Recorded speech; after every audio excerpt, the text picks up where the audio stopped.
시청자 여러분, 한 주간도 주 안에서 평안하셨습니까? 시작된 한 주간도 성삼위일체 하나님께서 여러분과 늘 함께 하시기를 원합니다. 이번 주에도 하나님 말씀 중심의 삶을 살아가기를 원하오며 교노리와 함께하는 구원의 여정, 이번 주에도 함께 출발하도록 하겠습니다. 2022년 15주차 하나님의 말씀은 마태복음 5장 3절의 말씀이 되겠습니다. 자, 함께 외워봅시다. 심령이 가난한 자는 복이 있나니 천국이 그들의 것이며. 마태복음 5장 3절 말씀. 아멘. 다시 한번 외워봅시다.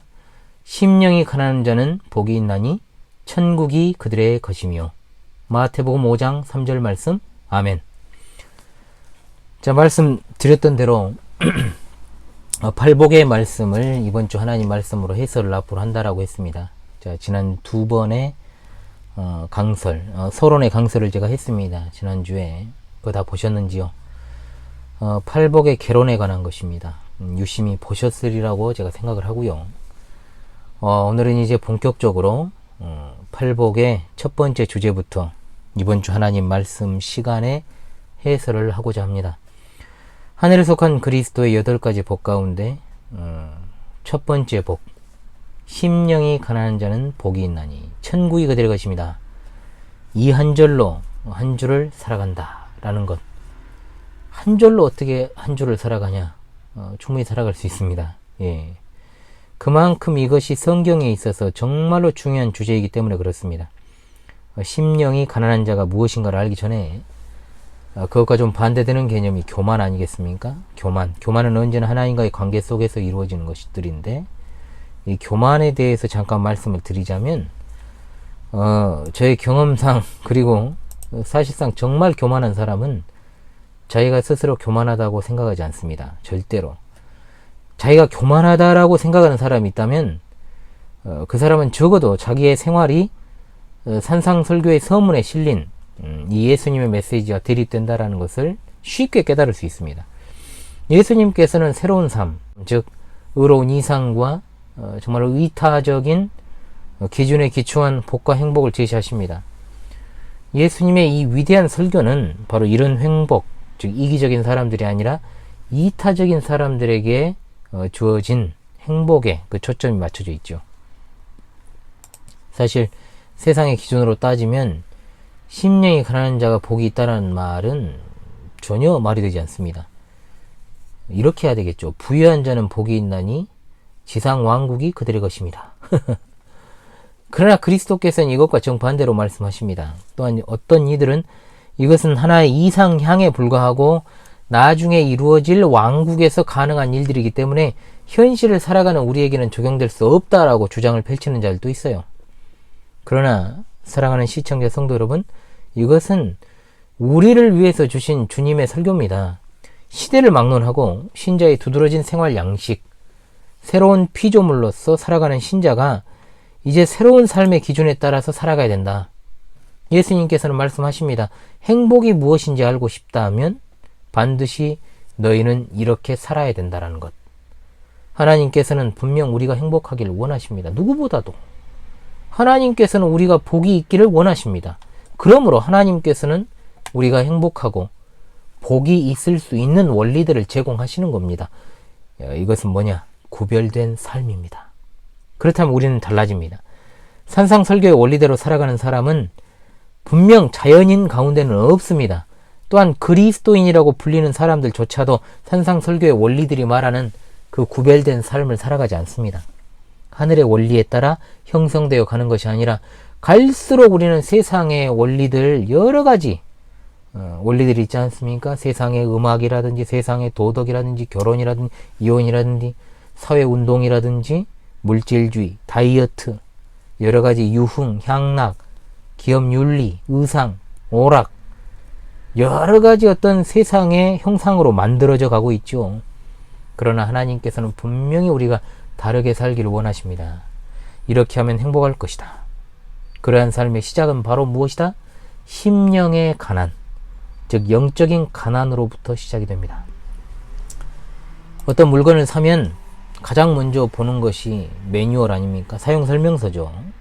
무엇보다도 그 물건을 만들고 또 그 설명서를 쓴 사람이 그 제품에 대해서 가장 잘 알기 때문에 그렇습니다. 자, 하나님께서는 세상 모든 만물의 창조주가 되십니다. 그러나 어떻게 삶을 살아가야 할 것인가에 대해서 하나님께 문의하는 사람은 80억 인류 가운데 극소수에 불과하다는 거죠. 사랑하는 시청자 성도 여러분, 우리는 하나님께서 나를 지으셨으니 내게 말씀해 주십시오라는 그런 간청 어린 삶을 살아가야 됩니다. 예수님께서 산상설교를 통해서 바로 그것을 오늘 말씀하시고 또 계속해서 말씀하고 계십니다. 들을 귀 있는 자는 반드시 들을 줄로 믿습니다. 여러분, 겉과 속이라고 말할 수 있습니까? 아니면 속과 겉입니까? 우리는 분명 겉과 속이라고 부르죠. 먼저 겉, 그 다음에 속.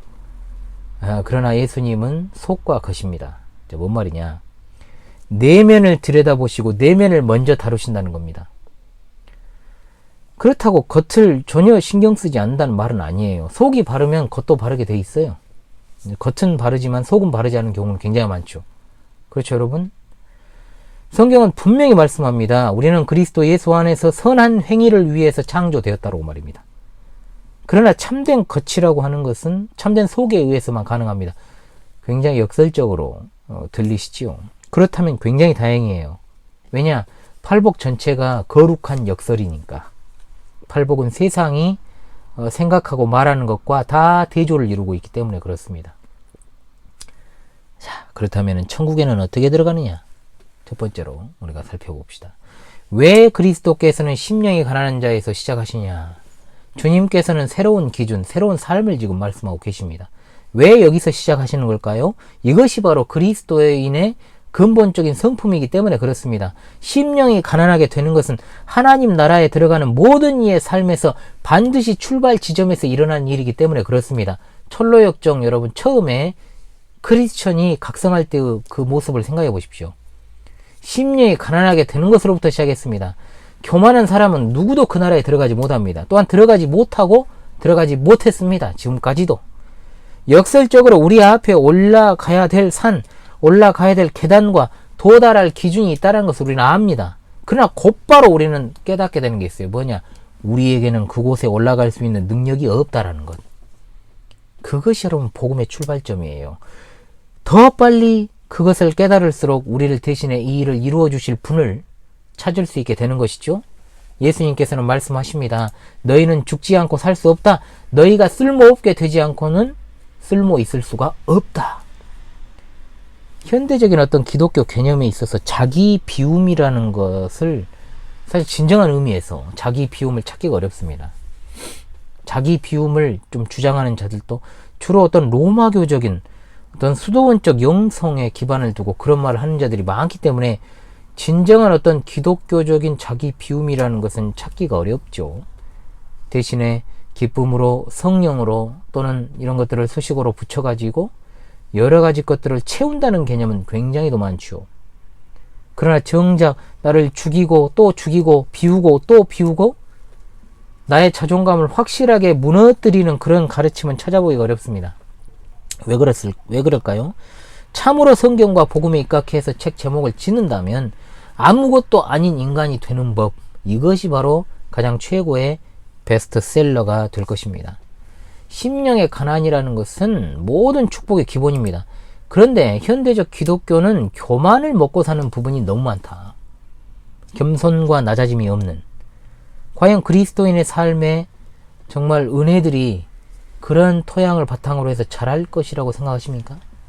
그래서 마치 나무가 없는 곳에서 열매가 맺혀지길 바라는 그런 어떤 심리와 똑같은 거죠. 심령이 가난하지 않으면 은혜를 받을 수도 없고, 복이라고 하는 것, 이것은 전혀 거리가 먼 삶을 살 수밖에 없다라는 것이죠. 즉 심령이 가난한 자가 아니라면 그리스도인이 아니라는 말입니다. 자, 이런 어떤 귀결이 되는 거예요. 심령의 가난함이 없다면 하늘의 은혜들을 갖다가 절대로 사모하지 못하기 때문에 그런 겁니다. 예수님께서는 이렇게 말씀하십니다. 어떤 지점에서 시작해야 되느냐? 행복은 가난하고 천한 자들의 것이다. 우리가 낮아지기 전에는, 비천에 처하기 전에는 그리스도는 결코 우리에게 중요한 존재가 아니었습니다. 우리는 마땅히 그분을 바라보아야 되지만, 왜냐? 사람들은 다 자기 자신을 바라보고 있을 것이기 때문에 우리는 우리 자신의 요구와 필요와 그리고 우리가 때때로 느끼게 되는 절망에다가 이제 눈을 두고 있다라는 것이죠. 그로 인해서 너무나도 중요한 그리스도의 가치를 바라보지 못하는 겁니다. 얼마나 내가 죄악되고 비참하고 멸망받아 마땅한 존재인지를 알기 전에 절대로 그리스도께서 영광스러운 분이시라는 사실을 모른다는 거죠. 그래서 교회 밖에 있는 사람들은 어떻습니까? 어떻게 해서든 자기 자신을 피력하려 하고 자존감을 회복하려 하고 절대로 기죽어 살지 않으려고 하고 어떻게 해서든 너 자신을 세상에 드러내라는 것이 세상의 가르침 아닙니까? 그러므로 절대로 그리스도가 안 보입니다. 왜? 안 보니까. 볼 수 없으니까. 그곳으로 시선이 향하지 않기 때문에 그렇습니다. 그런데 너무 우습게도 교회 안에서의 현대적 가르침들이 우리의 자존감을 세우는 데 집중을 하고 있고 그리스도란 나의 자존감을 세워주기 위한 하나의 방편으로 전락하고 만 것이 지금의 현실입니다. 시청자 성도 여러분, 자신의 가난을 보기 전에는 절대로 그분의 부요함을 이해하지 못합니다. 철저히 내가 낮아지고 또 낮아지고 무릎을 꿇지 않는다면 또한 나 자신의 죄악에 대해서 참으로 몸서리칠 정도로 미워하고 혐오하고 싫어하고 눈물을 흘려 회개하지 않는다면 그 누구도 예수 그리스도께 나와 그 나라에 들어갈 수 없죠. 여러분, 저는 지금 기독교의 근본 원리를 지금 말씀드리고 있는 겁니다. 출발이 바르지 않으면 결승점은 지옥이 될 수밖에 없습니다. 그래서 제가 항상 하는 말 있죠. 시작이 전부다. 기독교 신앙이 그렇습니다. 시작이 전부입니다. 시작이 어그러지면 끝은 뻔합니다. 지옥입니다. 잠언 16장 5절에 무릇 마음이 교만한 자를 여호와께서 미워하시나니. 교만이라 하는 것을 하나님께서 미워하시는 이유가 무엇입니까? 다름 아닙니다. 교만한 자는 절대로 자기를 낮추고 그리스도를 바라보지 않기 때문에. 하나님께서는 비천한 자에게 은혜를 주시는 줄로 믿습니다. 심령의 가난이 출발점이 돼야 되는 것도 바로 이 때문입니다. 하나님께 나아가는 유일한 길은 우리의 죄악과 불의함을, 즉 전적인 타락을 고백하고 하나님의 기준에 내가 결코 이룰 수 없다라는 것, 그것뿐이에요.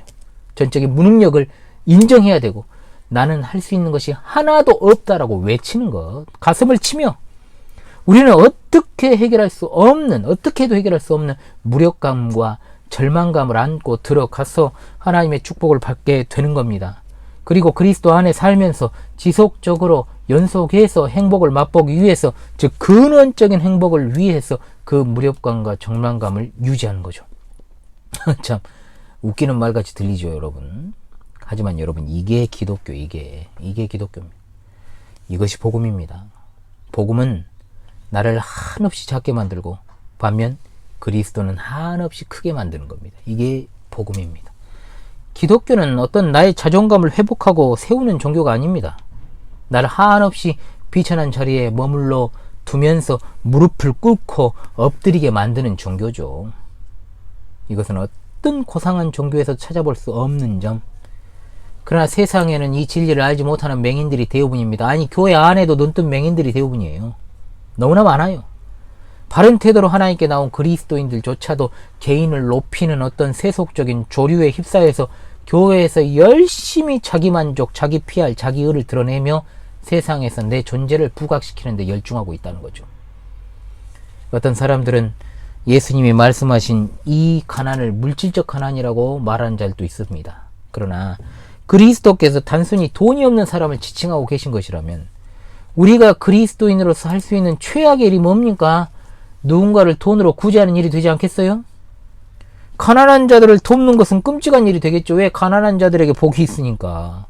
배고픈 자들을 먹이는 것이 얼마나 우스운 일이 되겠습니까? 만약 그런 거라면, 물질의 개념이라면. 그렇다면 반대로 우리가 정말 해야 될 일은 뭐냐? 가능한 사람들로부터 돈을 빼앗아야 되겠죠. 안 그렇습니까? 그래야 그 사람들이 가난해져가지고 하나님을 따를 수 있게 되기 때문에 그렇다. 자, 여러분, 이런 역사를 우리가 이해를 해야 된다는 것이죠. 하나님께서는 여기서 우리 주님께서 말씀하시는 건 물질적 가난이 아닙니다. 다윗이 이런 말을 했습니다. 의인이 버림을 받거나 그 자손이 거지가 되는 것을 보지 못했다. 시편 37편 25절에 노래합니다. 바울 사도도 줄이고 목마른 때가 있었습니다. 그러나 바울 사도는 거지는 아니었습니다. 예수님께서도 거처가 없으시다고 말씀하시고, 그렇지만은 분명히 음식을 구걸하러 다니시거나 그러지 않았습니다.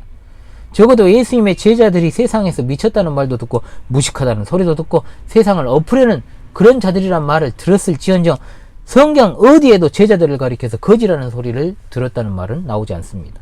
만약에 예수님과 제자들이 거지였다면 부자가 천국에 더 쉽게 들어간다라고 생각했던 바리새인들은 그걸 가지고 또 생트집을 잡고 꼬투리를 잡았겠죠. 이런 상황 속에서 출발점에 있는 이 심령이 가난하다는 말의 의미를 아는 것이 얼마나 중요한가. 자, 지금 예수님께서는 어떤 종류의 가난을 말씀하고 계시는 걸까? 그러므로 우리 시청자들께서 헬라어로 쓰인 신약 성경에서 가난을 가리키는 단어가 두 개가 있다는 것을 여러분들이 생각을 먼저 해야 됩니다. 헬라어에서 가난을 가리키는 단어가 두 종류, 즉 하나는 프토코스란 말이 있고 하나는 페네스란 말이 있습니다. 그런데 두 번째 나온 이 페네스라는 것은 상대적 가난을 말합니다.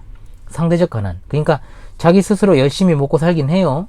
그런데 다른 사람과 비교했을 때는 상대적으로 가난한 것이 페네스입니다. 자, 하지만 한마디로 생필품은 갖고 있어요. 근데 문화생활은 여유롭게 누리지 못하는 그런 가난이죠. 자, 그러면 앞서 말했던 프토코스는 뭐냐? 절대적 빈곤입니다. 완전히 파산해가지고 거지가 된 사람. 뭔 말이냐? 의식주를 해결할 능력이 없는 가난입니다. 즉 다른 사람이 안 도와주면 절대적으로 생존이 불가능한 말 그대로 거지 상태의 가난. 이것이 바로 프토코스입니다. 그렇다면 우리 예수님께서 말씀하시는 심령이 가난하다라고 했을 때 그 가난은 어떤 단어일까요, 여러분? 바로 프토코스입니다. 절대적 빈곤입니다. 절대로 스스로 살아갈 수 없는, 전적으로 다른 사람에게 의지해야만 살아갈 수 있는 가난을 가리키는 단어가 사용되었다 이 말입니다. 예수님께서는 말씀하십니다. 그러니까 그가 진짜 행복한 사람이라고. 이게 뭔 소리입니까? 불합리한 말로 들리지 않습니까? 예수님께서 물질적인 가난을 말씀하시는 것이 아니라고 제가 말씀드렸지 않습니까? 예수님께서는 분명 지금 심령의 가난을 말씀하고 계시고 궁핍한 자의 필요와 가장 잘 비교되는 단어를 사용하고 계시는 겁니다. 이것은 우리가 찾아볼 수 있는 영적인 가난함에 대한 최고의 비유다. 인간은 기본적으로 공허하고 가난하고 무기력합니다. 인간 스스로의 노력으로 절대로 인간을 구원할 수 없습니다. 인간은 간신히 역경을 견뎌낼 수 있을 정도로 정말로 이 페네스한 상태인가? 상대적인 빈곤의 상태입니까? 그러나 사랑하는 우리 시청자 성도 여러분, 인간은 결코 상대적으로 빈곤하지 않습니다. 인간은 푸토코스합니다. 완전히 절대적으로 빈곤한 상태에 있다는 거죠. 인간이 완전히 전적으로 타락했고 완전히 무능력하고 전적으로 은혜에만 의존해 있음을 여러분 믿으십니까? 그래서 그리스도께서는 이렇게 말씀하십니다. 궁핍하고 움츠리고 굽실거리는 거지들은 행복하다. 정말 이게 어떻게 보면은 굉장한 역설인데, 심령이라는 말이 이제 영어로는 인스피리트라고 이제 쓰였습니다. 몸이 아니라 내적인 인간 가리킬 때 의미가 있죠. 그게 전부예요. 그럼 반드시 외적으로가 아니라 내적으로 구걸하고 있는 거예요. 하나님께서는 이것을 이렇게 표현하십니다. 이사야 66장 2절 말씀에 무릇 마음이 가난하고 심령에 통회하며 내 말을 듣고 떠는 자 그 사람은 내가 돌보려니와. 시편 34편 18절에 여호와는 마음이 상한 자를 가까이 하시고 충심으로 통회하는 자를 구원하시는도다. 시편 51편 17절에 하나님께서 구하시는 제사는 상한 심령이라. 하나님이여 상하고 통회하는 마음을 주께서 멸시하지 아니하시리이다. 아멘. 하나님께서 자만하는 사람들, 스스로 구원을 이룰 수 있다라고 주장하는 자력 구원론자들이 아니라 내적으로 열심히 간청, 사실 여기서는 구걸이란 말이 더 맞아요. 더 와닿고요. 그게 구걸하는 자들을 말씀하십니다. 심령이 가난하다라고 하는 것은 열심히 없다는 의미의 어떤 소심하고 겁이 많다라는 뜻이 아니에요. 이것은 게으르거나 조용하거나 수동적인 의미로 사용된 게 아니라는 말입니다. 심령이 가난한 사람은 자만심이 전혀 없는 사람입니다. 누가복음 18장에 죄를 뉘우치는 자와 교만한 자가 어떻게 다른지를 극명하게 보여주죠. 자기 의에 빠져가지고 교만하기 짝이 없는 바리새인과 하나님의 자비로우심을 간절히 구걸하는 세리 이야기가 나옵니다. 누가복음 18장 9절에 자기를 의롭다고 믿고 다른 사람을 멸시하는 자들에게 이 비유로 말씀하시되. 자, 그렇다면 예수님은 이 유명한 말씀을 어떻게 마무리하고 계십니까? 예수님께서는 깊이 뉘우치는 세리에 대해서 이렇게 말씀하십니다. 내가 너희에게 이르노니 이에 저 바리새인이 아니고 이 사람이 의롭다 하심을 받고 그의 집으로 내려갔느니라. 무릇 자기를 높이는 자는 낮아지고 자기를 낮추는 자는 높아지리라. 아멘. 분명하게 이 원리가 등장을 하죠. 여기서 시청자 성도 여러분, 이것은 너무나 분명합니다. 심령이 궁핍한 자는 복이 있다. 구석에 쭈그리고 앉아서 울면서 하나님의 자비를 구하는 영적인 거지들, 영적으로 공허한 자들, 영적인 파산자들에게 복이 있습니다. 이들은 행복합니다. 왜? 이들은 진짜 행복의 근원을 캐는 자들이니까. 이들만이 하나님을 아는 자들이니까. 천국은 바로 이런 자들의 것입니다. 바로 지금 여기서도 이 진리의 말씀은 산상설교에만 있는 게 아니에요. 야고보 사도는 말합니다. 주 앞에서 낮추라, 그리하면 주께서 너희를 높이시리라. 이것은 어떤 의지적으로 반대하는, 그렇게 나서는 그런 가난이 아니에요. 오히려 이 가난 속에서 의지는 머리를 숙이는 것이고 하나님을 깊이 의지하고 더욱더 순종하게 되는 겁니다. 현대 교회에서는 여간 정말 인기 없는 가르침이죠. 인기 없는 가르침입니다. 교회들은 어떻습니까? 각계의 어떤 명사를 초청하고 전문가를 초청하고 슈퍼스타나 부자나 기업인이나 유명한 회심했다는, 자칭 회심인지도 모르지만 그런 사람들을 소개하고 여러분들도 이렇게 될 수 있습니다. 또는 이만큼은 아니더라도 어느 정도 비슷하게라도 될 것을 촉구해 왔죠. 그러나 행복은 분명 비천한 자들의 것임을 믿으시기 바랍니다. 이 말뜻을 여러분들이 잘 이해해야 됩니다. 자, 그렇다면 둘째로 어떻게 비천한 자들이 하나님께 쓰임 받았는가? 성경을 통해서 봅시다. 창세기에는 이제 족장들이 나오죠. 아브라함, 이삭, 야곱, 요셉이 족장들의 대표 아닙니까? 가장 파란만장한 삶을 살았던 족장, 물론 요셉도 상당히 파란만장하지만 그래도 제가 볼 때는 야곱입니다. 야곱은 여러 단계에 걸쳐서 깨어지고 또 깨어졌던 그 과정들이 굉장히 적나라하게 잘 나타나고 있습니다. 야곱은 심령이 가난해진 이후에 하나님께 쓰임을 받았지요. 창세기 32장을 보게 되면은 그는 밤새도록 하나님과 씨름했던 장면이 나옵니다. 하나님께서 그의 환도뼈를 치심으로 그가 주저앉았고 무릎 꿇게 만드셨죠. 창세기 32장 29절에 거기서 하나님이 야곱에게 축복한지라. 이사야 선지자도 심령이 가난해지기 전에는 하나님께 쓰임받지 못했습니다. 하나님께서는 그에게 은혜로 찾아오셔서 정말로 중요한 것이 무엇인지를 보여주십니다. 하나님께서 이사야에게 환상을 보여주시면서 그 가운데 높고 높으신 자신을 보여주셨지요. 그러자 이사야가 이렇게 외칩니다. 화로다 나여 망하게 되었도다. 나는 입술이 부정한 사람이요 나는 입술이 부정한 백성 중에 거주하며 만군의 여호와신 왕을 배웠음이로다. 아멘. 이사야 6장 6절의 말씀입니다. 그 순간 하나님께서 그를 축복하셨음을 우리가 보게 됩니다. 이스라엘의 사사, 또 300용사로 굉장히 유명한 기드온 또한 자신의 부족함을 알게 된 이후에 이렇게 말하죠. 주여 내가 무엇으로 이스라엘을 구원하리이까? 보소서 나의 집은 므낫세 중에 극히 약하고 나는 내 아버지 집에서 가장 작은 자니이다. 하나님께서 말씀하십니다. 큰 용사여 여호와께서 너와 함께 계시도다. 가장 용감하고 강한 사람은 역사상 알렉산더 대왕도 아닙니다. 시저나 징기스칸이나 나폴레옹이나 히틀러 같은 자들이 아니라 바로 자신이 무력하다는 것을 알고 자신이 할 수 있는 것은 아무것도 없다라는 것을 아는 사람이 가장 강한 사람이에요. 여러분 이 사실을 깨달아지십니까? 이것이 바로 모세의 마음 아닙니까? 모세는 자기 부족을 너무나도 뼈저리게 의식하고 있었습니다. 그래서 하나님께서는 택한 백성을 인도하는 일에 그를 사용하셨습니다. 그를 심령이 가난한 사람으로 만드시기 위해서 얼마나 하나님께서 오랜 시간 참으시고 그를 연단하셨습니까? 다윗의 마음도 마찬가지입니다. 주 여호와여 나는 누구이오며 내 집은 무엇이기에 나를 여기까지 이르게 하셨나이까? 사무엘하 7장 18절에서 고백하고 있습니다. 베드로 사도도 마찬가지입니다. 여러분이 복음서에서 자주 만나는 베드로, 그야말로 말보다 행동이 앞서는 사람 아니었습니까? 자기 주장이 굉장히 강합니다. 매사에 나서기 좋아하고 자신감이 넘칩니다. 그러나 주님을 만났을 때 주여 나를 떠나서서 나는 죄인이로소이다 라고 말했습니다. 바울 사도는 그의 육신에 어떤 선한 것도 거하지 않다라는 것을 인정합니다. 그는 자기를 가리켜서 뭐라 그랬습니까? 죄인 중에 내가 괴수다, 참남한 자다, 박해자다, 만삭되지 못하여 나은 자다. 그는 자신이 가진 것을 쓰레기라 그랬습니다. 모든 것을 배설물로, 즉 똥으로 여겼다 그랬습니다. 그러나 약함 중에 강함을 주시는 이가 하나님이시오. 그는 연약함 가운데 완전한 힘을 얻게 되었습니다. 세상은 말합니다. 자기 주장이 있어야지 사람이. 자기를 드러내야지. 그렇게 있으면 안 돼. 자랑해야 써. 머리가 될지언정 꼬리가 되지 말아야 돼. 기도를 이런 식으로 하는 것도 제가 많이 봤습니다. 어처구니 없죠. 저도 학창시절에 그리고 대학 초년 시절만 해도요. 인생의 좌우명이 계시우종입니다. 이 계시우종이 뭐냐. 소의 꼬리가 되지 말고 닭의 머리가 되자. 참 진짜 철부지 시절이죠. 다 세상의 가치 기준에 따라 생각하고 사고한 그 결과의 좌우명이었습니다. 그러나 지금은 전혀 그렇지 않습니다.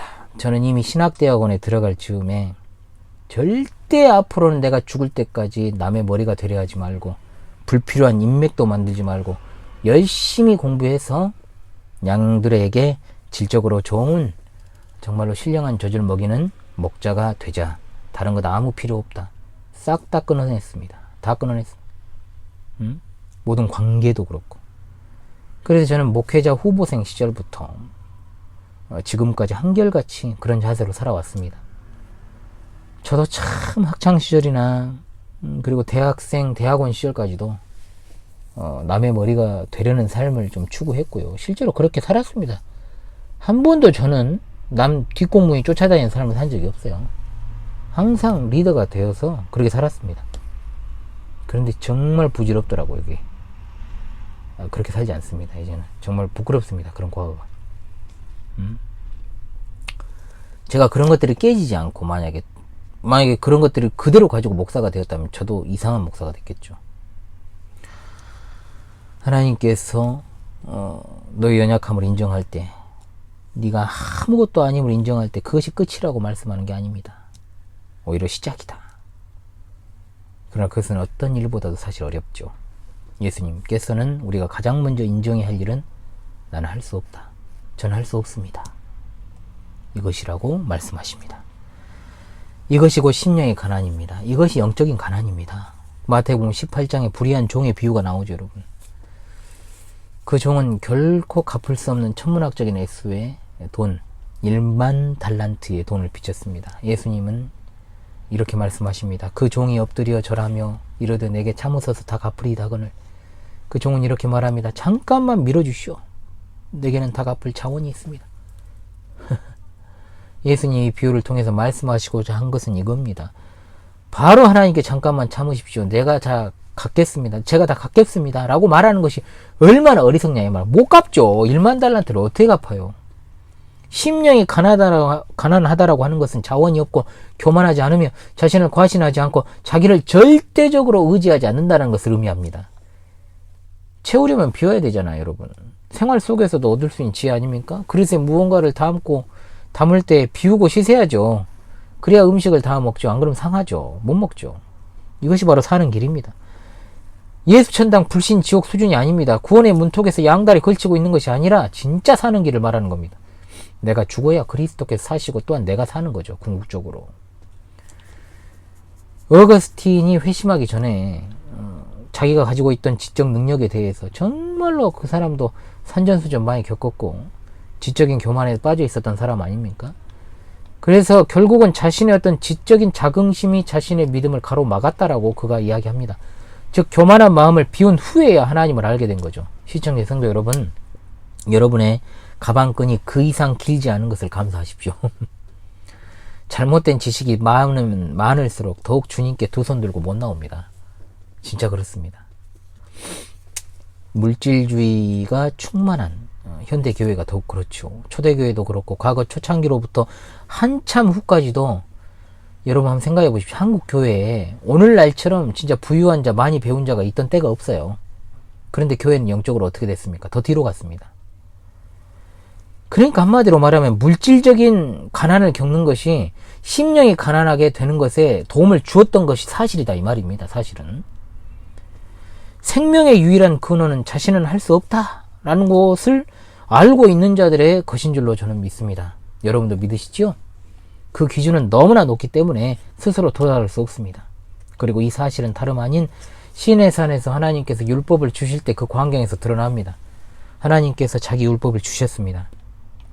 하나님의 의의 절대적 기준을 주신 거죠. 우리가 10마디 언약의 말씀, 십계명을 본 교회에서 매주 이렇게 암송을 합니다만, 이것이 바로 하나님께서 우리에게 요구하시는 의무자 계명입니다. 그러나 하나님께서 그 율법을 주시는 순간에도 시내산 아래에서는 뭔 일이 있었습니까? 백성들이 율법을 어기고 있었습니다. 아론을 필두로 하여 금송아지를 만들고 그것을 경배하고 춤추고 놀고 있었죠. 하나님의 기준은 이처럼 인간이 지킬 수 있는 범위 안에 있는 게 아닙니다. 구약의 신실한 백성들 가운데서 하나님께 온전한 마음으로 희생제물을 드리고 죄를 고백하고 겸손하게 하나님 앞에 나온 사람들이 많이 있었습니다. 그러한 모든 제사 의식과 희생제물을 통해서 예수 그리스도의 피를 바라보고 구원받은 성도들이 구약에 많이 나온다는 거죠. 하나님께서는 그들의 제사를 받으시고 그들에게 긍휼을 베풀어 주셨습니다. 그러나 그 가운데서는 분명히 스스로 무언가를 할 수 있다라고 생각하는 사람들이 있었다는 거죠. 이들은 분명 희생제물을 드리면서도 자기 의를 자랑했고 스스로의 힘으로 율법을 지키고 인간의 전통을 내세워서 자기 공로를 드러냈습니다. 그러다 보니 율법을 지킬 수 없다라는 사실을 그들이 인간의 전통의 수준으로 이제 끌어내리고 말았던 거예요. 하나님의 법을. 그러니까 그들은 구전율법이라는 것을 하나님 율법 대체시켜버렸잖아요. 얼마나 잘못된 일입니까? 왜? 전통이라는 것은 그래도 하나님의 법 기준보다는 지키기가 쉬웠으니까. 예수님이 활동하시던 공적인 사역을 수행하시던 1세기 당시에는 이제 이것이 완전히 절정에 다다른 겁니다. 그들은 하나님의 진정한 율법을 마음속으로 매일 범하고 살면서도 여전히 외적인 것들을 중시하면서 자신들의 의를 무기 삼아서 나는 할 수 있다를 외치고 있었습니다. 그래 가지고 하나하나 어떤 자신들의 조문을 만들어내 가지고 그것을 지키느냐 지키지 않느냐 이것들을 가지고 따지고 있었다는 거죠. 산상설교의 경우도 마찬가지입니다. 이것은 법입니다. 이것이 사는 길입니다. 그러나 우리는 이렇게 살 수 없어요. 없어. 그렇지만 성령님의 능력으로 예수 그리스도께 온전히 의지함으로 우리는 이런 삶을 끊임없이 갈망하고 또 갈망하고 열망해야 됩니다. 예수님께서는 이 기준을 높여놓으셨어요. 뭐라고 하셨습니까? 그래서 그러므로 하늘에 계신 너희 아버지 온전하신 것 같이 너희도 온전하라고. 예수님은 또한 우리의 의가 주변적이고 표준 이하에 불과한 사실은 서기관과 바리새인의 의보다 낫지 않으면 하나님 나라에 들어갈 수 없다라고 말씀하신 겁니다. 시내산 율법이 그랬듯 산상설교의 목적도 그거예요. 우리 힘으로는 그 말씀대로 살아갈 수 없다는 거예요. 99%의 기준조차도 100%가 아니기 때문에 이 목적을 달성하지 못합니다. 우리는 하나님의 율법의 엄미하심과 그 위험스러움을 깨달아야 됩니다. 그 율법을 충족시키는 삶은 가난한 심령으로 하나님을 전적으로 의지하는 겁니다. 거듭나지 않은 사람에게 백날 천날 이런 기준을 제시하고 그 기준대로 살기를 기대해도 소용없어요.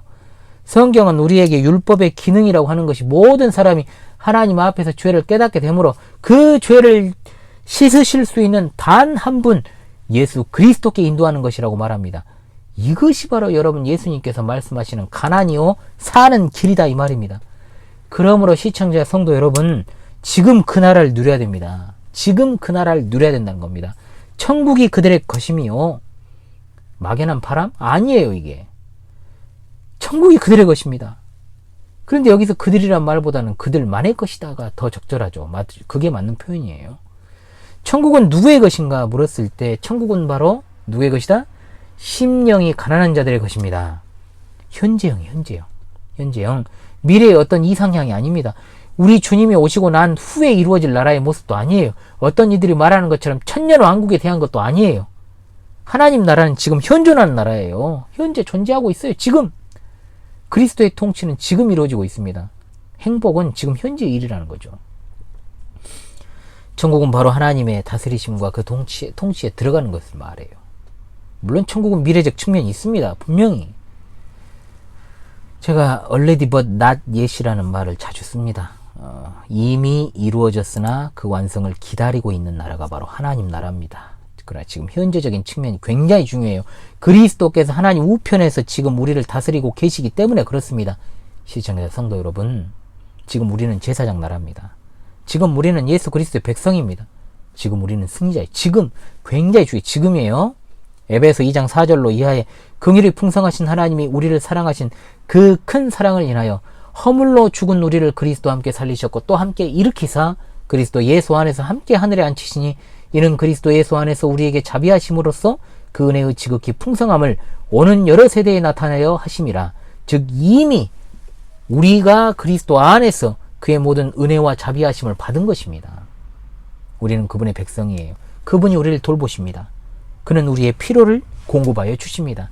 그분은 우리 마음의 모든 필요를 채워 주십니다. 이것이 바로 심령이 가난한 자의 결과라는 거죠. 얼마나 놀랍습니까? 결론 내립니다. 첫 번째 거, 심령이 가난한 자가 되라는 말씀 잘 알아들었습니다, 목사님.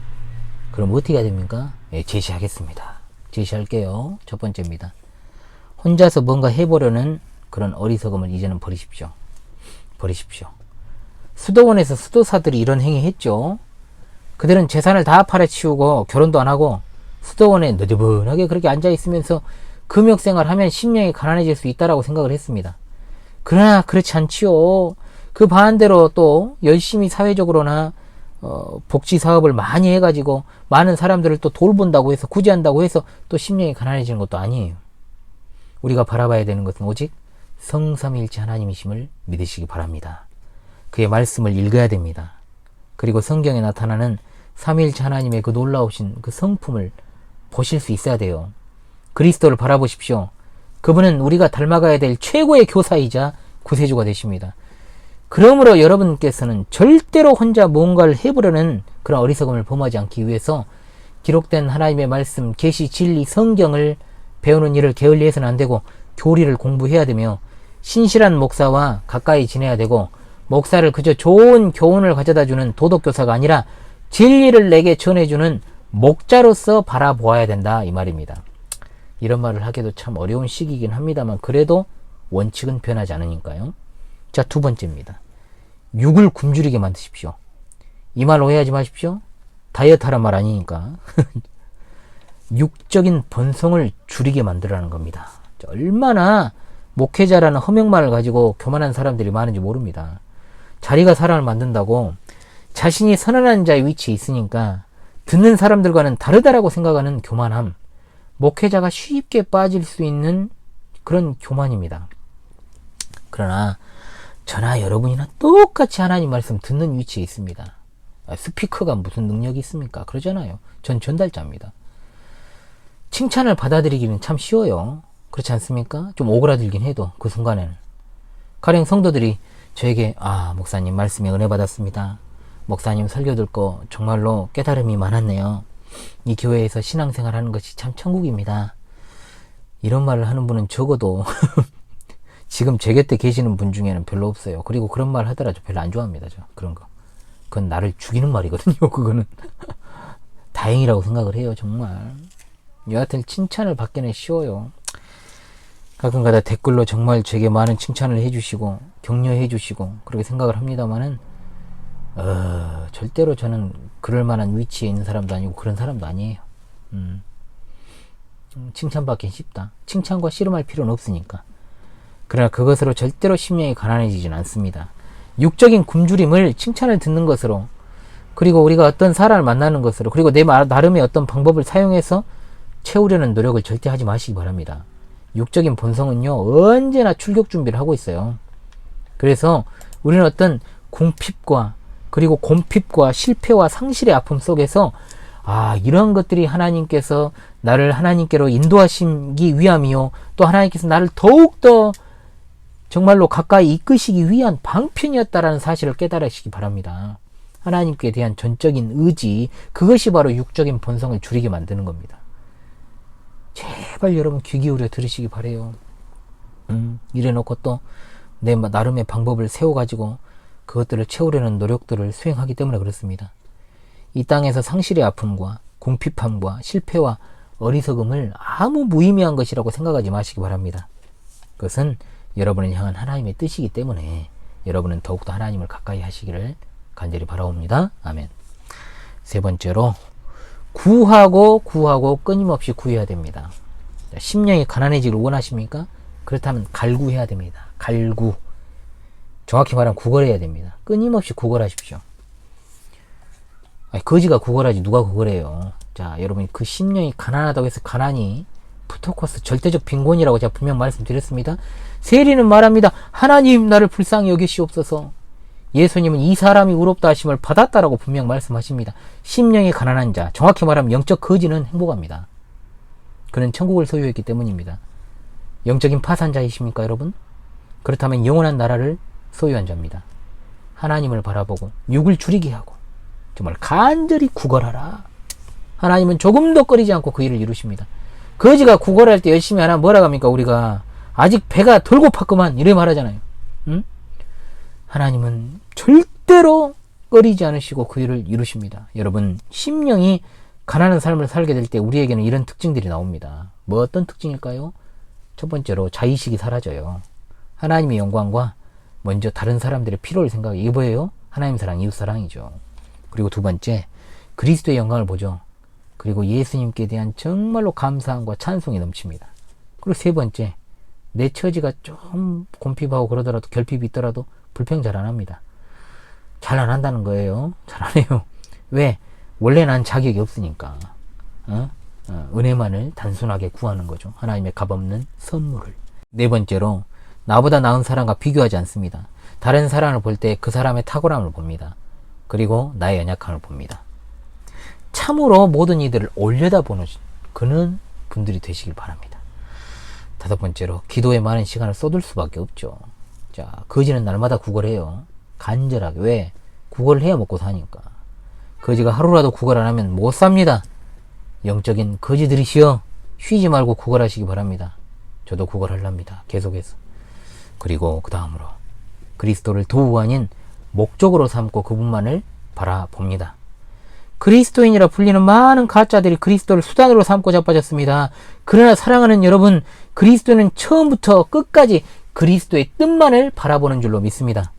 마지막 일곱 번째, 하나님을 찬양하며 그 은혜를 감사하십시다. 억지로 감사하는 것만큼 진짜 어색한 게 없잖아요. 억지로 찬양하는 것만큼 힘든 게 없어요.